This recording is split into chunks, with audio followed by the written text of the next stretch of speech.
जय श्री गणेश दोस्तों, आप सुन रहे हैं आपका अपना YouTube चैनल भारत के रंग, जिसमें मैं आपके लिए लेकर आती हूँ राजकुमारियों की कहानियां। तो आज जो कहानी लेकर आई हूँ उसका नाम है घमंडी राजकुमारी। तो आइए कहानी की ओर बढ़ते हैं। बहुत समय पहले की बात है। किसी देश में एक सुंदर राजकुमारी रहती थी।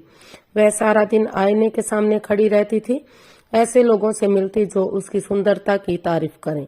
कई राजकुमार उस राजकुमारी से विवाह करने के लिए प्रस्ताव लेकर आए, लेकिन राजकुमारी को उनमें से कोई भी राजकुमार अपने लायक नहीं लगा। उसने सबको मना कर दिया। एक दिन किसी दूर देश का राजा अपने सैनिक दल के साथ वहां आया। वह बहुत अमीर और सुंदर था। उसे देखकर राजकुमारी ने उससे शादी करने के लिए हामी भर दी। वह राजा राजकुमारी से विवाह करने के बाद उसे अपने देश ले गया। लेकिन यह क्या, राजकुमारी अपना घर देखकर डर गई। वह उसे महल के बजाय जंगल में बनी एक कुटिया में ले गया था। वह किसी देश का राजा नहीं था, बल्कि एक लकड़हारा था। जो लोग उसके साथ सिपाही बनकर आए थे, वे उसके दोस्त थे। वे लोग रोजाना शाम को उसके घर पहुंच जाते और रात भर खूब शोर मचाते। वे मिलकर नाच गाना करते। राजकुमारी को सबके लिए खाना तैयार करना पड़ता। वह घर का सारा काम करती, खाना बनाती, कपड़े धोती और बर्तन साफ करती। लकड़हारा उससे ठीक से बात तक नहीं किया करता था। उसे राजकुमारी पर बिल्कुल तरस नहीं आता था। रोजाना सुबह लकड़हारे के जाते ही राजकुमारी रोने बैठ जाती। उसके पास जंगल से भागने का कोई उपाय भी नहीं था। वह बेचारी रानी बनते बनते नौकरानी बनकर रह गई थी।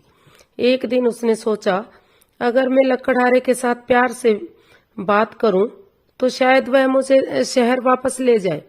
ऐसे में इसके दुष्ट दोस्तों से छुटकारा मिल जाएगा और जीवन थोड़ा सा बेहतर हो जाएगा। अगले दिन जब शाम को लकड़हारा वापस आया तो उसने उससे किसी तरह की बात की कोई शिकायत नहीं की और बहुत अच्छी तरह लकड़हारे से पेश आई। उस दिन राजकुमारी ने अपने पति के सारे दोस्तों से भी अच्छी तरह बात की, उनका स्वागत किया और उनके लिए स्वादिष्ट खाना तैयार किया। ऐसे में उन लोगों ने रोज की तरह शोर नहीं मचाया और घर के काम में उसका हाथ बटाने लगे। फिर राजकुमारी ने वीणा बजाकर सुनाई। एक दोस्त ने बांसुरी बजाई और लकड़हारा गीत गाने लगा। लकड़हारा बहुत अच्छा गीत गाता था। उस दिन वह राजकुमारी को अत्यंत प्रिय लगा। अब राजकुमारी को जंगल का जीवन बहुत अच्छा लगने लगा था। वह सारे काम मन लगाकर करती और अपने पति से प्रेम पूर्वक पेश आती। एक दिन लकड़हारे ने राजकुमारी से कहा, प्रिय, मेरे पास तुम्हारे लिए एक विशेष उपहार है। तुम अपनी आंखें बंद करो और बताओ कि सबसे पहले तुम्हारे दिमाग में क्या आता है। राजकुमारी ने आंखें बंद करके कहा, मेरे प्यारे पतिदेव, मैं आपसे बहुत प्यार करती हूँ। फिर जब उसने आंखें खोली तो वह हैरान रह गई। उसकी कुटिया एक जंगल गायब हो गए थे और वे लोग एक महल में खड़े थे। उसका पति राजा की पोशाक पहने था और उसके सभी दोस्त सिर झुकाए दरबारी बने खड़े हुए थे।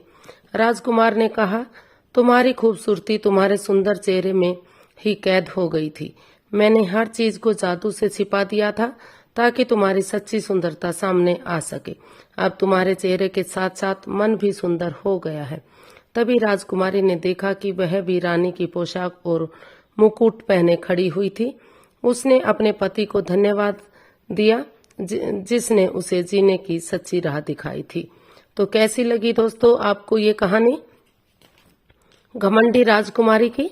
अगर आपको अच्छी लगी है तो प्लीज लाइक करें, शेयर करें, सब्सक्राइब करें, कमेंट्स करना बिल्कुल ना भूलें।